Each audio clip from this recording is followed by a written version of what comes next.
खिले चेहरों का गुलिस्तान होते हैं मेहमान। जब भी आते हैं मंच पर, जब भी आते हैं मंच पर, ईश्वर का आभास होते हैं मेहमान।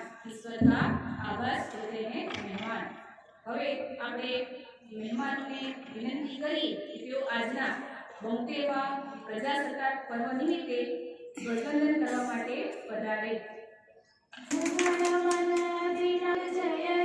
भारत भाग्य विधाता, पंजाब सिंध गुजरात मराठा द्राविड़ उत्कल बंगा, विंध्य हिमाचल यमुना गंगा, उच्चल जलधि तरंगा।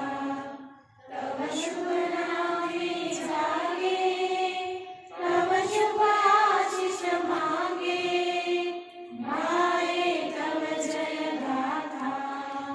जन गण मंगलदायक जय हे भारत भाग्य विधाता।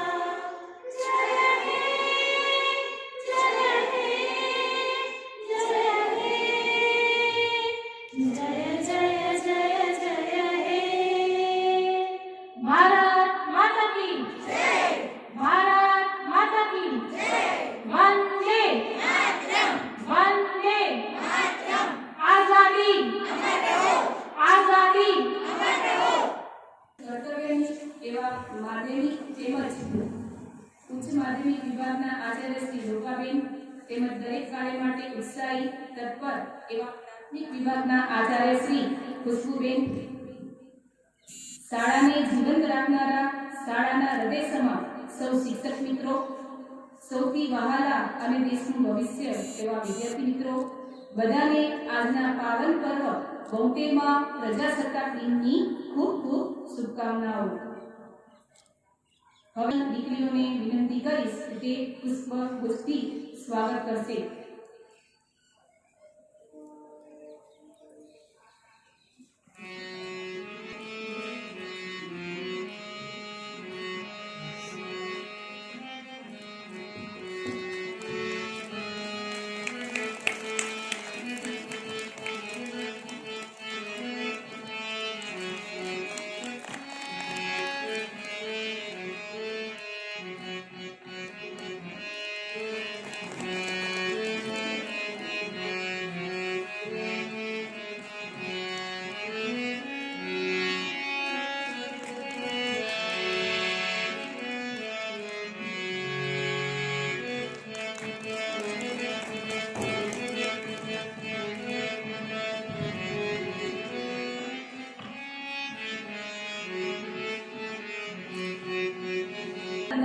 ફરિશ્તાઓના કે જેમના કારણે આજે આપણું અસ્તિત્વ છે અને આજે આપણે ગણતંત્ર દિનની ઉજવણી મોજભેર કરી રહ્યા છીએ। 26મી જાન્યુઆરી 1950ના રોજ ભારતનું બંધારણ ઘડાયું હતું। તેથી ભારત દેશના ઇતિહાસમાં આજનો દિવસ ઘણો જ અગત્યનો છે।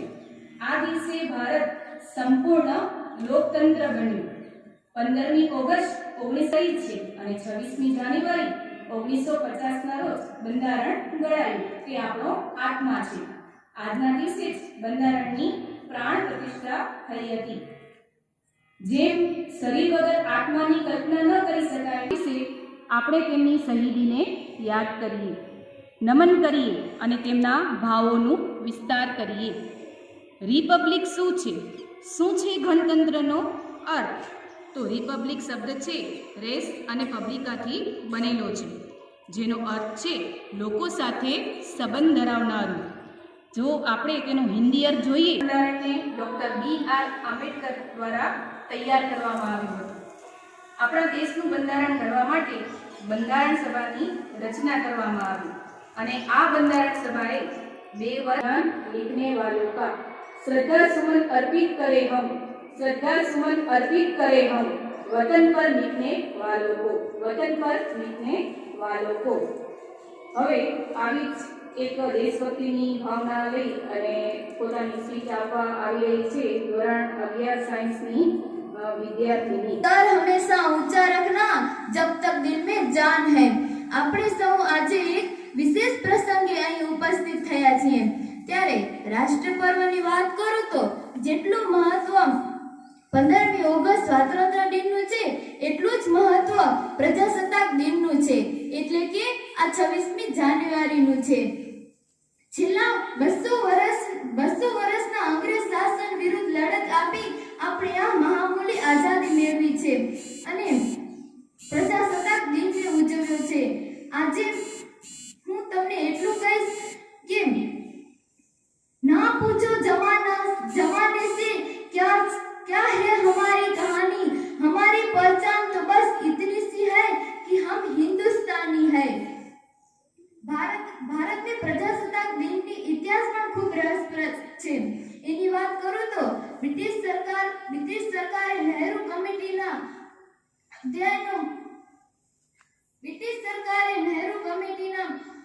અહેવાલની ભલામણનો અસ્વીકાર કર્યો ત્યારે 31 ડિસેમ્બર 1929 ના રોજ જવાહરલાલ નહેરુના પ્રમુખ પદે ભરાયેલા હિન્દી મહારાષ્ટ્રીય સભાના અધિવેશનમાં પૂર્ણ સ્વરાજ્યની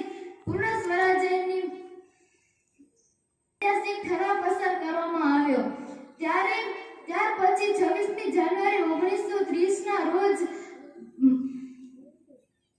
26 જાન્યુઆરી 1930 ના રોજ આ સ્વતંત્ર પ્રતિજ્ઞા લઈ પ્રથમવાર સ્વાતંત્ર્ય દિન ઉજવવામાં આવ્યો અને આ ઘટનાને યાદગાર બનાવવા માટે 26 જાન્યુઆરી 1950 ના રોજ બંધારણને અમલમાં મૂકવામાં આવ્યું. આજે મને એ કહેતા ગર્વ થાય છે કે દુનિયાની સૌથી મોટી લોકશાહી દેશ આજે એક તાજેતરના સમયમાંથી ખૂબ ઝડપી આગળ વધી રહ્યો છે અને આજે ભારત દેશ અર્થતંત્રમાં સૌથી મોટું 6થા નંબરનું અર્થતંત્ર ધરાવે છે. ભારતનો ઉદ્દેશ્ય માત્ર એવો જ છે કે બધા નાગરિકો સંપૂર્ણ અને ક્ષમતાયુક્ત જીવન જીવી શકે તથા સંપૂર્ણ અને અર્થસભર જીવન જીવી શકે. આપણી પાસે make in India, invest in India, digital India, વેપાર વાણિજ્ય, સરળતા તથા સારું અર્થતંત્ર પણ છે અને ભારતને નરમ શક્તિને આગળ વધારવાની તક પણ છે.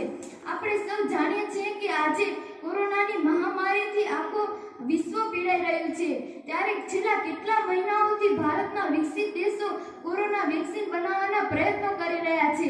એમાંથી એક ભારત જ દેશ એવો છે કે જે કોરોના વેક્સિન બનાવવામાં સફળ રહ્યો છે અને નાના મોટા એમ 100 કરતા પણ વધારે દેશો એવી ઈચ્છા રાખે છે કે ભારત એ કોરોના વેક્સિન માટે આપણી મદદ કરશે, જેવા કે દક્ષિણ આફ્રિકા, અમેરિકા, બ્રાઝિલ, જાપાન જેવા મોટા વિકસિત દેશોએ ભારત પાસેથી કોરોના વેક્સિન માટેની મદદની આશા રાખી છે.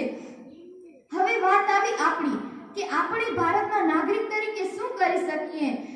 કઈ બંદૂક લઈને બોર્ડર ઉપર તો ના જઈ શકીએ, પરંતુ એક જવાબદાર નાગરિક તરીકેની બધી ફરજો નિભાવી શકીએ છીએ. ત્યારે હું આ શાળાની વિદ્યાર્થીની એક જવાબદાર નાગરિક તરીકેની પ્રતિજ્ઞા લઉં છું કે હું આ ભારતની સંતાન તરીકે આપણી રાષ્ટ્રીય સંપત્તિને ક્યારેય પણ નુકસાન પહોંચાડીશ નહીં અને પહોંચાડવા પણ નહીં દઉં. હું અન્ન અને જળનો વ્યવસ્થિત ઉપયોગ કરીશ અને ટ્રાફિકના નિયમનું પાલન કરીશ અને અત્યારના સમયમાં કોરોનાની મહામારીના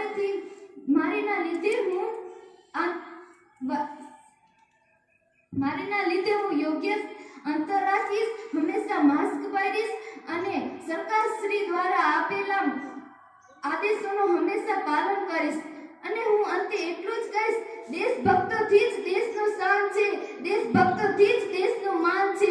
અમે એ દેશના ફૂલ છીએ દોસ્તો, જે દેશનું નામ હિન્દુસ્તાની છે. જય હિન્દ, જય ભારત. કૃત્યે દેશ પ્રત્યેના પોતાના સરસ વિચારો રજૂ કર્યા. वतन हमारा ऐसा कोई ना छोड़ पाए, रिश्ता हमारा ऐसा कोई ना तोड़ पाए. दिल एक है जान एक है हमारी, दिल एक है जान एक है हमारी. हिंदुस्तान हमारा है यह शान है हमारी. આવી જ દેશભક્તિની ભાવના પ્રગટ કરતો એક દેશભક્તિ સમૂહ ગીત લઈને આવે છે આપણી સંસ્થાના શિક્ષિકા બહેનો શ્રી શાંતાબેન, શ્રી અંજનાબેન, શ્રી હિનાબેન અને શ્રી રૂપલબેન, જેના શબ્દો છે મેરા મુલ્ક મેરા દેશ. मेरा मुल्क मेरा देश मेरा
કારણ કે 18 થી 35 વર્ષના ઘણા લોકો રાષ્ટ્રમાં છે, 12 થી 18 વર્ષના પણ ઘણા લોકો છે.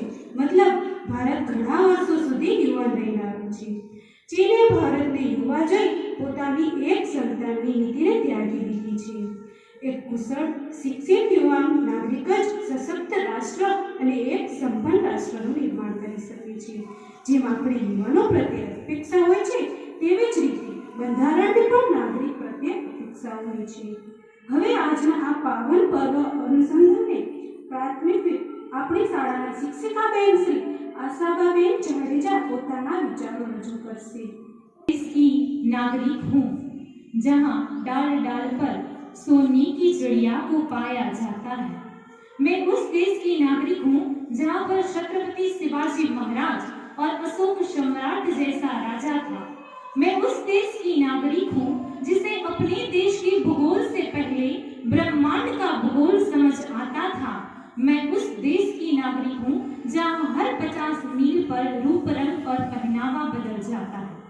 आवा अनेक संस्कृतिથી સંપન્ન અને અનેક ધર્મોથી પરિપૂર્ણ આ ગણતંત્ર ભારતના પર્વ નિમિત્તે ઉપસ્થિત વંદનીય વડીલશ્રીઓ, આચાર્યશ્રીઓ, શિક્ષકશ્રીઓ અને વાલા વિદ્યાર્થીઓને ખૂબ જ હાર્દિક શુભકામનાઓ. જ્યારે આ બંધારણની રચના કરવાની શરૂઆત કરવામાં આવી ત્યારે એક વિચાર કરવામાં આવ્યો કે ભારતના નાગરિકો ભારતના બંધારણ પાસેથી કેવી અપેક્ષાઓ અને આકાંક્ષાઓ રાખે છે. ભારતનું બંધારણ દરેક વ્યક્તિને ન્યાય અને સમાનતા આપે તેવું હોવું જોઈએ. આપણે બંધારણ પાસેથી તો ઘણી બધી અપેક્ષાઓ રાખીએ છીએ, તો શું બંધારણ પણ આપણી પાસે અપેક્ષા નહીં રાખતું હોય? આપણું બંધારણ પણ આપણી પાસેથી ઘણી બધી અપેક્ષાઓ રાખે છે. બંધારણ અપેક્ષા રાખે છે કે એના દેશના નાગરિકો પોતાના દેશ પ્રત્યે સ્વાભિમાન પ્રગટ કરે, સન્માન પ્રગટ કરે અને વફાદાર રહે. કોઈ દેશ મહાન એટલા માટે નથી બનતો કે એનું ભૌગોલિક સ્થળ, કદ અને વિસ્તાર ખૂબ વિશાળ હોય છે, પણ દેશ મહાન બને છે એની જનસંખ્યાથી, એની સંસ્કૃતિથી, એના ચારિત્ર્યના ઘડતરથી, એના સંઘર્ષથી અને એની સત્યનિષ્ઠાથી. બંધારણ આપણી પાસેથી અપેક્ષા રાખે છે કે રાજ્ય અને રાષ્ટ્રને આપવામાં આવેલી સંપત્તિ કે જે આપણને મળી છે એનો આપણે સદુપયોગ કરીએ. કારણ કે કોઈ પણ વિશ્વના દેશો એટલા માટે મહાન નથી હોતા કે ઈશ્વરે એને ઘણા બધા કુદરતી સંસાધનો આપ્યા છે. દેશ મહાન હોય છે કારણ કે એના નાગરિકો એ સંસાધન સાથે કાર્ય કરે છે. નાગરિકો પોતાના સંસાધનનો કેવી રીતે ઉપયોગ કરશે એવી અપેક્ષા બંધારણ આપણી પાસે રાખે છે. જ્યારે આપણે ભારતના અથવા તો પોતાના દેશ પ્રત્યેના પ્રેમની વાત કરીએ ત્યારે ચાણક્યનો અર્થશાસ્ત્ર કહે છે કે એક ગૌરવશાળી રાષ્ટ્ર ક્યારે બને? તો એક ગૌરવશાળી રાષ્ટ્ર ત્યારે સક્ષમ બને છે જ્યારે પોતાના જીવન મૂલ્યો અને પરંપરાઓને આગળ વધારવા માટે સક્ષમ હોય. અને એક રાષ્ટ્ર પોતાના જીવન મૂલ્યો અને પરંપરાઓને આગળ વધારવામાં ત્યારે સક્ષમ બને છે જ્યારે એની પ્રજા એના કર્તવ્ય પ્રત્યે વફાદાર હોય. અને કોઈ પણ દેશની પ્રજા એના કર્તવ્ય પ્રત્યે ત્યારે વફાદાર હોય છે જ્યારે રાષ્ટ્રનો એક એક નાગરિક તેની તમામ ફરજોને સમજે. આપણે યોગ્ય સમયે ટેક્સ ભરીએ, આપણે બંધારણના અનુચ્છેદ 51 નું પાલન કરીએ તો પણ આપણે રાષ્ટ્ર ભક્ત છીએ. પછી આપણે શિક્ષક હોય, વિદ્યાર્થી હોય કે સમાજ સેવક હોય. શિક્ષક તરીકે હું મારા વિષય વસ્તુની નિષ્ઠાવાન રૂપે આપું, વિદ્યાર્થી રૂપે તમે તમારા અભ્યાસક્રમનું અધ્યયન નિષ્ઠા રૂપે કરો તો એ પણ એક દેશભક્તિ જ છે. સ્વામી વિવેકાનંદજી કહે છે કે એક કોઈ પણ સામાજિક અથવા તો સામાજિક જે વ્યવસ્થા હોય છે દેશની એની પ્રજાના સદાચાર અને સત્યનિષ્ઠા પર આધાર રાખે છે. કોઈ દેશ એટલા માટે મહાન નથી હોતું કે એના પાર્લામેન્ટમાં મોટા મોટા બિલ પસાર થઈ જાય છે, પરંતુ એક દેશ મહાન બને છે કારણ કે દેશની પ્રજા મહાન હોય છે.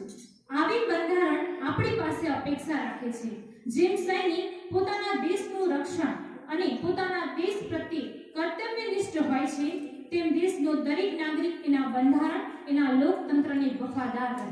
કોઈ પણ દેશનું લોકતંત્ર આપણા દેશના લોકતંત્ર પર હાવી ન થઈ જાય એ વાતનું ધ્યાન દેશનો દરેકે દરેક નાગરિક રાખે એવી અપેક્ષા બંધારણ આપણી પાસેથી રાખે છે. આપણું લોકતંત્ર આખી પ્રજા એટલી મજબૂત હોય કે કોઈ વ્યક્તિ, કોઈ સમાજ, કોઈ સંસ્થા કે કોઈ દેશ આપણો ઉપયોગ આપણા લોકતંત્ર અને આપણા સંવિધાનની વિરુદ્ધ ન કરે. આ સંઘર્ષ હવે આપણે કરવાનો છે એવી અપેક્ષા બંધારણ આપણી પાસે રાખે છે. એક સંઘર્ષ હતો ગુલામ ભારતને આઝાદ બનાવવાનો, એક સંઘર્ષ હતો ગુલામ ભારતને આઝાદ બનાવવાનો, એક સંઘર્ષ હતો ભારતના લોકોની અપેક્ષા અને આકાંક્ષાઓને પૂર્ણ કરે એવા બંધારણને આપવાનો. અને આજે સંઘર્ષ છે એ બંધારણની અપેક્ષાઓને પૂર્ણ કરવાનો. તેથી આપણે બધા એની અપેક્ષાને પૂર્ણ કરીએ કે જ્યારે સંઘર્ષ જન્મે છે ત્યારે જ એનામાંથી દેશભક્ત જન્મે છે અને જે આ દેશને અંધકારમાંથી દૂર લઈ જાય છે. અસ્તુ.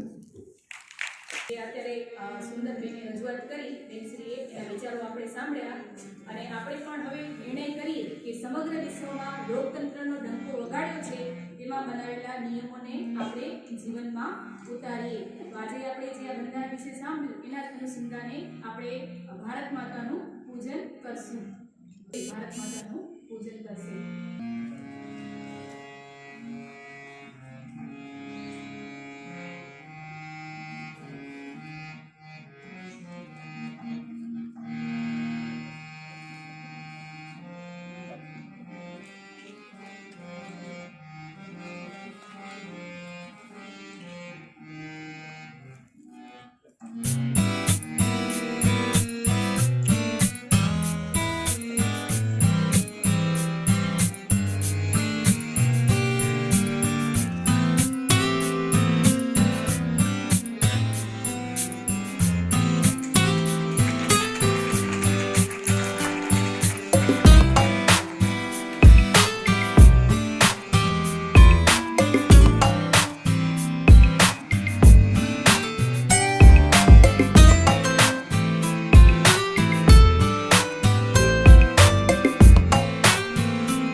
હવે એક લઈને આવી છે આપણી સંસ્થાની દીવ, જેનું નામ છે મારા અધિકાર હક ફરજ, જેની સ્ક્રિપ્ટ લખી છે આપણી શાળાના શિક્ષિકા બહેન શ્રી રૂપાબેન ઠક્કર અને શ્રી અંજનાબેન ઠક્કર. તો ચાલો નિહાળીએ આપણા અધિકારો દર્શાવતું એક.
જો તે દીકરી ભણશે તો તેનું જીવન સુધરશે. હા બેટા, તે સ્વતંત્રતાનો અધિકાર છે. હા હા, સ્વતંત્રતાનો અધિકાર, સ્વતંત્રતાનો અધિકાર. કીર્તિ, તું અમે હાઈફાઈ કોલેજમાં તે વળી કે હું આ કોલેજમાં ના ભણી શકું એ ગરીબ છું એટલે તને આ કોલેજની ફી ખબર છે? અરે શું તું ઈ ભરી શકીશ? અરે એની ચિંતા તું ના કર, એના માટે તો સરકાર બેઠી છે. એ મને સ્કોલરશિપ આપશે. દરેક ગરીબ વ્યક્તિને ભણવાનો પૂરેપૂરો અધિકાર છે. ચાલ આપણે હવે પ્રાર્થના કરવા જઈએ.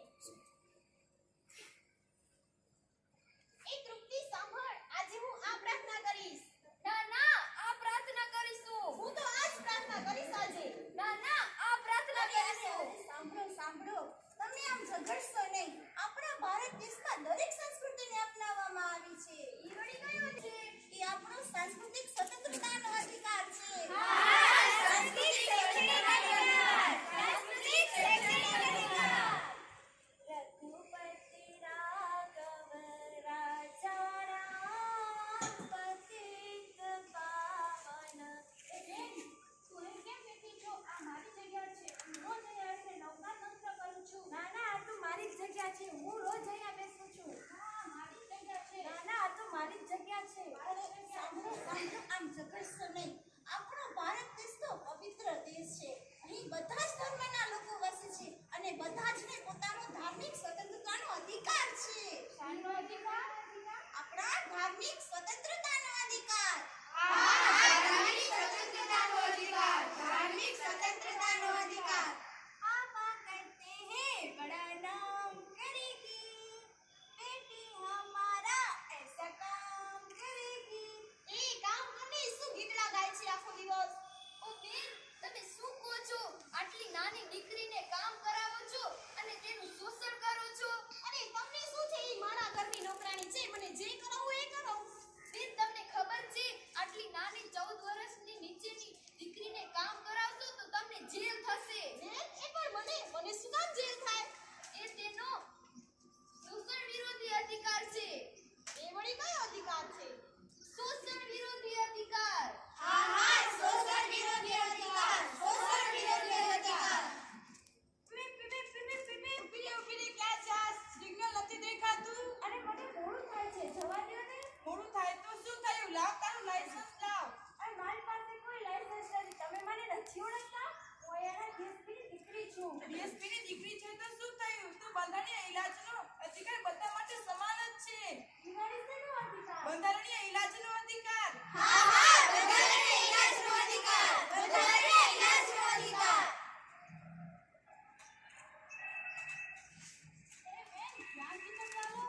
તો તમે લંગડા અને મને પણ ધક્કો મારીને લંગડા કરી નાખ્યા. હા બેન, લંગડી છું તો શું થયું? આ રસ્તા પર ચાલો તો મને સમાનતાનો અધિકાર છે. શાનો અધિકાર? સમાનતાનો અધિકાર. હા, સમાનતાનો અધિકાર. સમાનતાનો અધિકાર.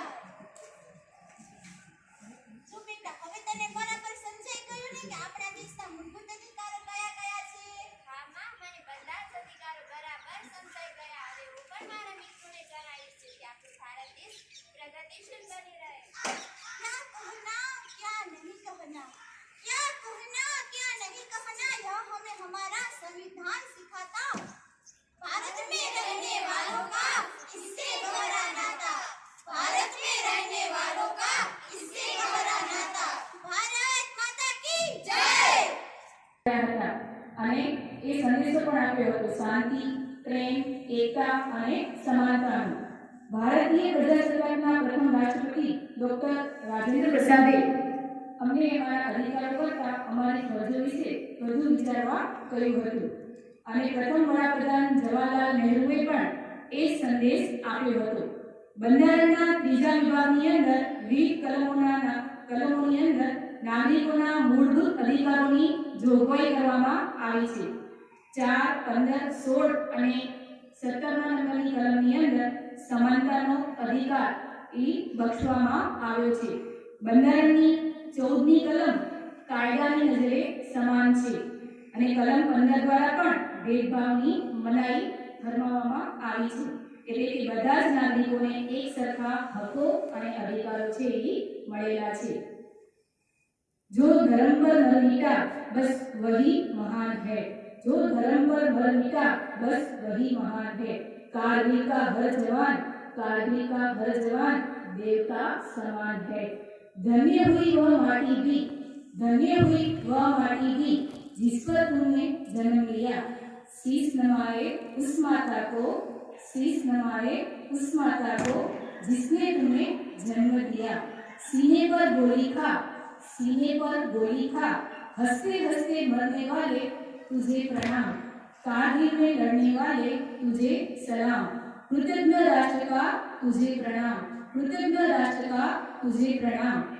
તો હવે શાળાના શિક્ષિકા શ્રી ચાવીબેન એક દેશભક્તિ ગીત લઈને આવે છે જેના શબ્દો છે સલામ ઉન શહીદો કો.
આપણે સાંભળ્યું.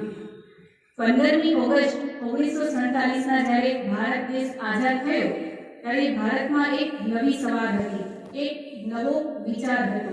અને જ્યારે સવારે લોકો ઉઠે છે ત્યારે લોકોમાં ઘણી ઉર્જા હોય છે અને ઉર્જાની સાથે સાથે આળસ પણ એટલો જ હોય છે. તો એ આળસને દૂર કરવા માટે આપણા સંવિધાન નિર્માતાઓએ આ સંવિધાન બનાવ્યો છે, જેના કારણે આપણી ઉર્જા છે એ કાયમ રહે અને એ સંવિધાનમાંથી આપણને ઉર્જા પણ મળતી રહે. તો આજના પાવન પર્વ નિમિત્તે હું વિનંતી કરીશ વંદનીય પૂજનીય શ્રી રવજીભાઈ ખેતાણીને કે તેઓ પ્રાસંગિક ઉદ્બોધન કરે. પવિત્ર ત્રિરંગા ધ્વજ મંચ ઉપર ઉપસ્થિત સૌ સાથી ટ્રસ્ટી મિત્રો, આ શાળાનું સફળ સંચાલન કરતા ને આપણી આ હોસ્ટેલનું પણ સફળ સંચાલન કરતા પ્રિન્સિપાલ અને ગૃહમાતા, આદરણીય સૌ શિક્ષક મિત્રો, ગુરુજનો, 72માં પ્રજાસત્તાક પર્વની સૌને ખૂબ ખૂબ શુભકામનાઓ. અત્રેથી જે સાંસ્કૃતિક કાર્યક્રમ અને દેશભક્તિના જે ગીતો પ્રસ્તુત કરવામાં આવ્યા, જો એના શબ્દો આપણે ધ્યાનથી સાંભળ્યા છે, એ શબ્દો ઉપર થોડું વિચાર મંથન વલણું ચલાવ્યું હશે તો ઘણું બધું જે શીખવાનું એનાથી પ્રાપ્ત થઈ શકે એવું છે. પરંતુ આ દેશભક્તિના પર્વમાં દર વર્ષે આપણે આ બંધારણનું પ્રજાસત્તાકનું પર્વ આપણે ઉજવીએ છીએ. કેટલીક વસ્તુઓને અવારનવાર યાદ કરીએ છીએ. શા માટે અવારનવાર યાદ કરવું?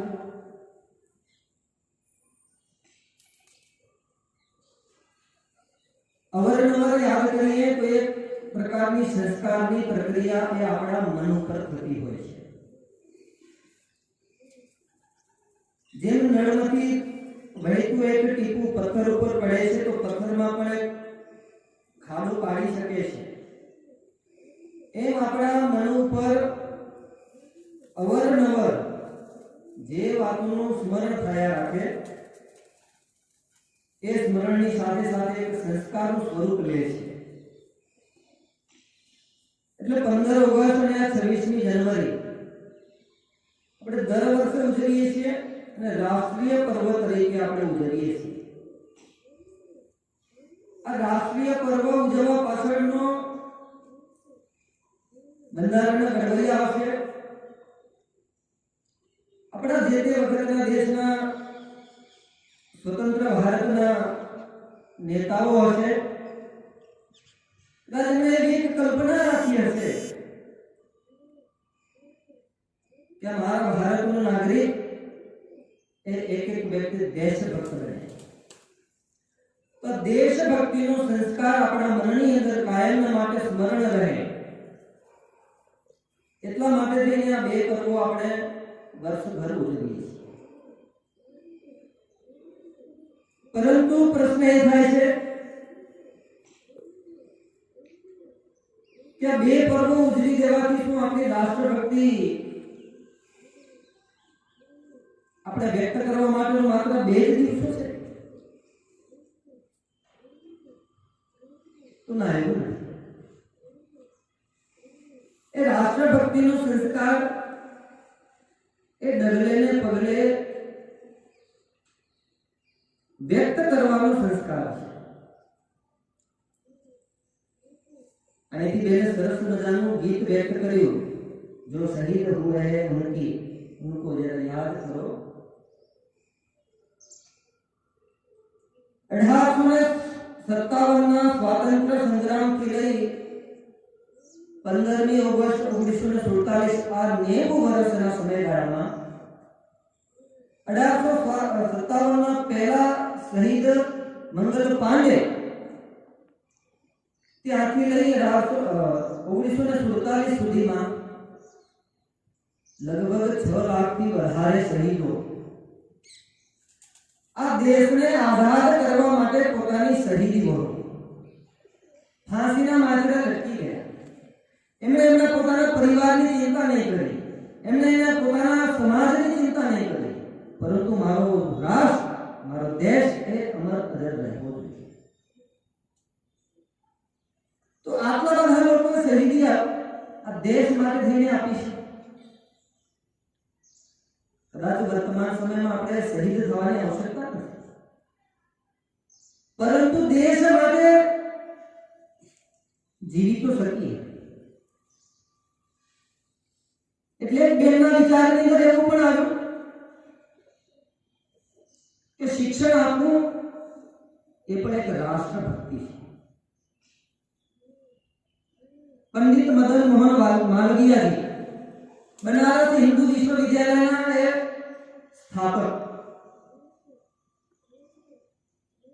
લગભગ 1910 ની આસપાસમાં એ વકીલાત છોડીને એ સમયે મહિનાની અંદર લગભગ 10,000 થી 11,000 પોતે વકીલાત કરીને કમાઈ શકતા હતા.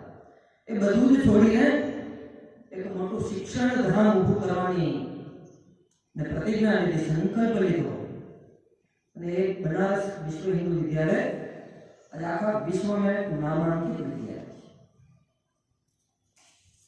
તો શિક્ષણ આપવું એ રાષ્ટ્રભક્તિ છે. આપણે બધા સૌ શિક્ષકો છીએ. એકદમ સાવ નાનું શિક્ષકની મહત્તા આવું એક પુસ્તક છે. આ પુસ્તક વાંચવાનું સૌને અપીલ કરું છું કે આપ જરા વાંચજો એ પુસ્તક. શિક્ષક એટલે શું છે? તો શિક્ષકના હાથમાં જ આ રાષ્ટ્રનું ભવિષ્ય છે. એક શિક્ષક જ સારો નાગરિક તૈયાર કરે છે, એક શિક્ષક જ સારો ન્યાયાધીશ તૈયાર કરે છે, એક શિક્ષક જ સારો વકીલ તૈયાર કરે છે, એક શિક્ષક જ સારો ડ્રાઈવર તૈયાર કરે છે, એક શિક્ષક જ સારો મજદૂર તૈયાર કરે છે. એટલે રાષ્ટ્રભક્તિનું સંસ્કારનું ઘડતરનું કેન્દ્ર એટલે શિક્ષક છે. તો આ પુસ્તક વાંચવાની આપ સૌને અપીલ કરું છું.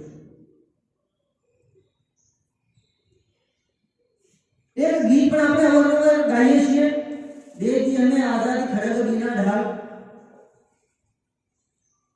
તો ખડગ અને ઢાલ વગર તો આપણે આઝાદી પ્રાપ્ત થઈ છે તો ના એવું જેમ કીધું 6 લાખ લોકોએ એનાથી ઉપર લોકોએ પોતાના બલિદાન આપ્યા છે. અહીંથી શિવાજી મહારાજની વાત બેને કરી. આ શિવાજી મહારાજ 49 વર્ષનું એમણે જીવન જીવ્યા. આ 49 ના જીવન દરમિયાન એમણે 14 વર્ષના એના બાલ્યકાળને છોડી દીધું. બાકીના 35-36 વર્ષની અંદર આ શિવાજી મહારાજે 276 જેટલા યુદ્ધો લડ્યા છે. કોના માટે લડ્યા? આ દેશ સમાજ સુરક્ષિત રહે એટલા માટે. તો આપણે શિવાજી મહારાજનું જીવન ચરિત્ર વાંચ્યું છે. આ ક્રાંતિકારીઓને એના જીવન ચરિત્રો આપણે વાંચ્યા છે. એક શિક્ષક એ બાળકની અંદર સારો વ્યક્તિ, સારો નાગરિક ત્યારે તૈયાર કરી શકે એનું વાંચનનું ભાથું વિશાળ. ચંદ્રશેખર આઝાદ કાકોરી કામની ઘટના આપણે બધાએ સાંભળી હશે. આપણે ભણવામાં પણ આવે, અમે તો ભણ્યા છીએ. એમાંથી જે ખજાનો લૂંટ્યો તો અંગ્રેજો પાસેથી એમના કેટલાક સાથી ક્રાંતિકારીઓ હતા. એ સાથી ક્રાંતિકારીઓ એટલે ચંદ્રશેખર આઝાદના પરિવારની ચિંતા. મેં કીધું આમાંથી થોડો જે ખજાનો છે એ ચંદ્રશેખર આઝાદના માતૃશ્રી એકદમ બીમારી અવસ્થામાં છે, ખૂબ ગરીબાઈની અંદર જીવે છે, તો થોડું આપણે એને મદદરૂપ બની. આ વાતની ખબર આઝાદને પડે છે, એમના સાથી ક્રાંતિકારીઓને ખખડાવે છે અને વઢે છે ને વાત કરે છે કે ભાઈ આ ખજાનો છે ભારતને સ્વતંત્ર કરવા માટેનો છે, મારા પરિવાર માટેનો નથી. આ વાતની આપણે વિદ્યાર્થીઓને ક્યારે કહી શકીશું? જો આ વાતથી વાકેફ આપણે રહીશું.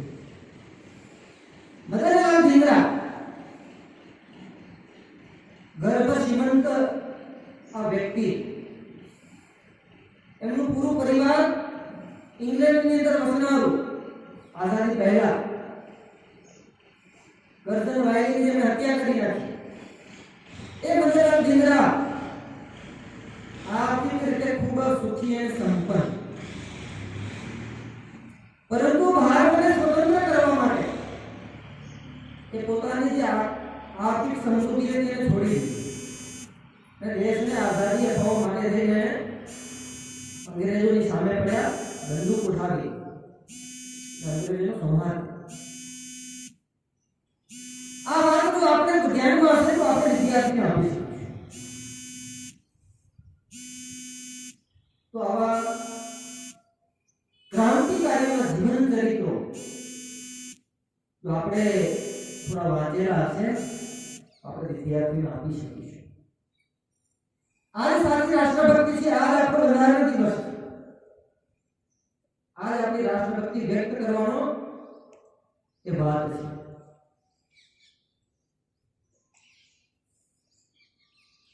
બંધારણ સભાની પણ વાત થઈ છે. બંધારણ સભાના ઘડવૈયા અધ્યક્ષ ડોક્ટર ભીમરાવ આંબેડકર. આપણે એનું જીવન ચરિત્ર કેટલા વાંચ્યું છે? કોણ હતા બાબા સાહેબ? કેવી ગરીબાઈની અંદર એને સંઘર્ષ કર્યો? ભણતા સમયે કેવા પ્રકારનો સંઘર્ષ કર્યો છે? બંધારણ ઘડવૈયા તો એ અધ્યક્ષ તો કહેવાય છે, પરંતુ એમના જીવનથી આપણે વાકેફ છીએ.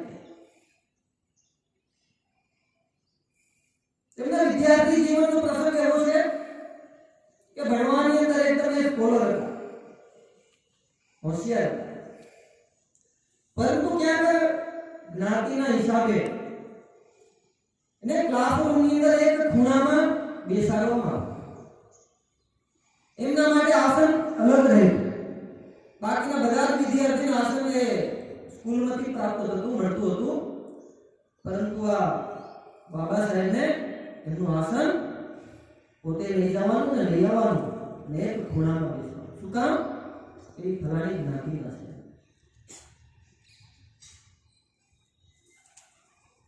તો માણસ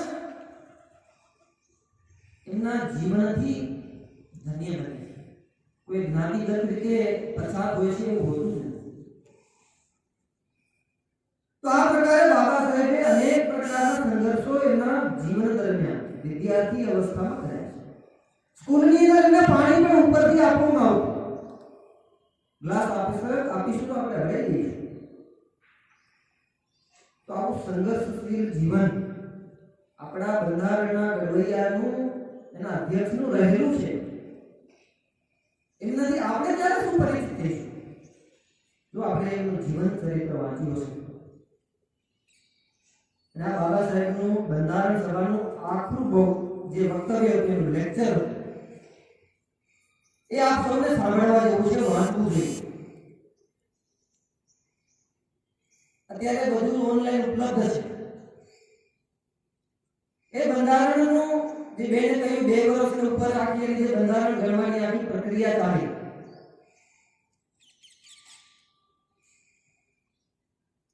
ભારતનો હાર, સ્વતંત્રતાનો હાર, બંધારણ ઘડવા સમય દરમિયાન પણ એમને જે પ્રકારે આખું એનો હાર એમના આખરી ભાષણની અંદર છે.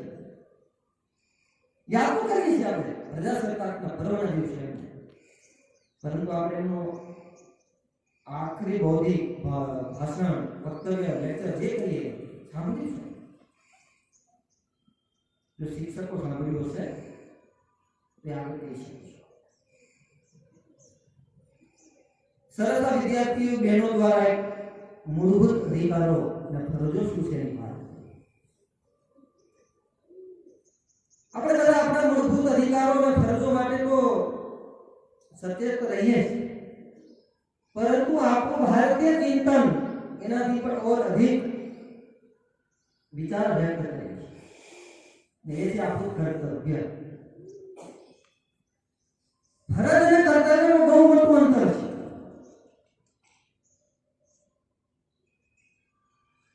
એક શિક્ષક તરીકે મારું કર્તવ્ય શું છે? એક નાગરિક તરીકે મારું કર્તવ્ય શું છે? એક ભાઈ તરીકે, વ્યક્તિ તરીકે મારું કર્તવ્ય શું છે?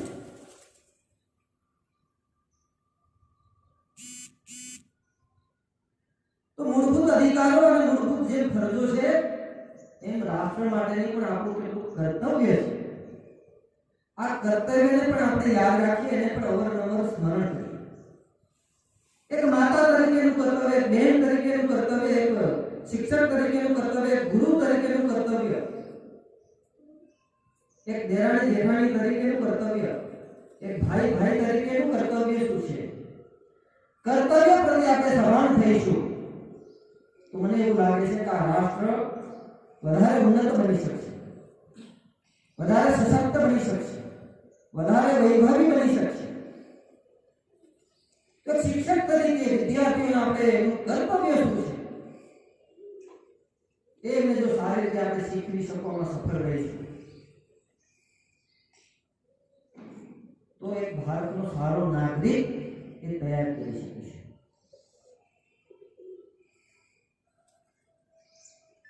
એક સુપ્રીમ કોર્ટના ન્યાયાધીશને પણ તૈયાર એક શિક્ષક કરે છે. સુપ્રીમ કોર્ટ દ્વારા જે જજમેન્ટો અપાય છે એનું મૂળ છે એક શિક્ષક.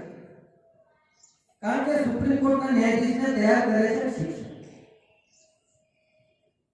ને શિક્ષક તરીકેનું કર્તવ્ય આપ બધા સમજો છો એ ઓર વધારે સારી રીતે આપણે સમજીએ ને 72માં પ્રજાસત્તાક પર્વો નિમિત્તે આપણે આ સંકલ્પ લઈએ કે બાબા સાહેબનું જીવન ચરિત્ર અને એમનું આખરી જે વક્તવ્ય છે આપણે અવશ્ય સાંભળીએ, અધ્યયન કરીએ. આવી જ અપેક્ષા આપ સૌ પાસેથી વ્યક્ત કરું છું. અસ્તુ ભારત માતા કી જય. વ્યક્તિના પૃથ્વીથી, ભગવાનથી સંબંધો એટલા મધુર, અલૌકિક બની જશે. તો આપણે ત્યાં શાસ્ત્રોમાં કહેવામાં આવ્યું છે કે નહીં દરિદ્ર કોવું દુઃખી ન દીન, એટલે કે કોઈ પણ દુઃખી ન હોય, ગરીબ ન હોય. પ્રહુષ્ટ નર નારીકઃ સમાજ ઉત્સવ શોભિતઃ, નર નારી બધા સમાન વૃત્તિ સુખિતાઓ. કંચિત તે દયિતઃ સર્વે કૃષિ ગૌરક્ષઃ જીવિનઃ, કિસાન, પશુપાલક બધા હંમેશા ખુશ થાય. કશ્ચિત વૃદ્ધાન ચ બાલાન ચ વૈદાન મુખ્યાન રાઘવ, ત્રિભિઃ એતેઃ બુભૂષસે. વૃદ્ધોની, બાળકોની, વૈદોની હંમેશા રક્ષા થવી જોઈએ. જો સહિત આવા શરણાઈ, રખી હઉં તાહી પ્રાણ કી નાઈ. જે શરણમાં આવે તેની પણ રક્ષા થવી જોઈએ. જનની જન્મભૂમિ ચ સ્વર્ગાદપી ગરીયસી, આપણી માતૃભૂમિ સ્વર્ગથી પણ મહાન છે. ભય વિનું હોય ન પ્રીતિ, દેશ જેટલો તાકાતવર હશે એટલી જ પ્રીતિ અને શાંતિ બનેલી રહેશે. તો આ નીતિઓ સદીઓથી ભારતનું માર્ગદર્શન કરતી આવી છે અને કરતી રહેશે. તો આજના આ કાર્યક્રમની શોભા વધારવા બદલ સર્વે ટ્રસ્ટીગણ, સર્વે વડીલશ્રીઓ, આચાર્યશ્રી, શિક્ષક મિત્રો, વિદ્યાર્થી મિત્રોનો આ સંસ્થા પરિવાર હાર્દિક આભાર માને છે.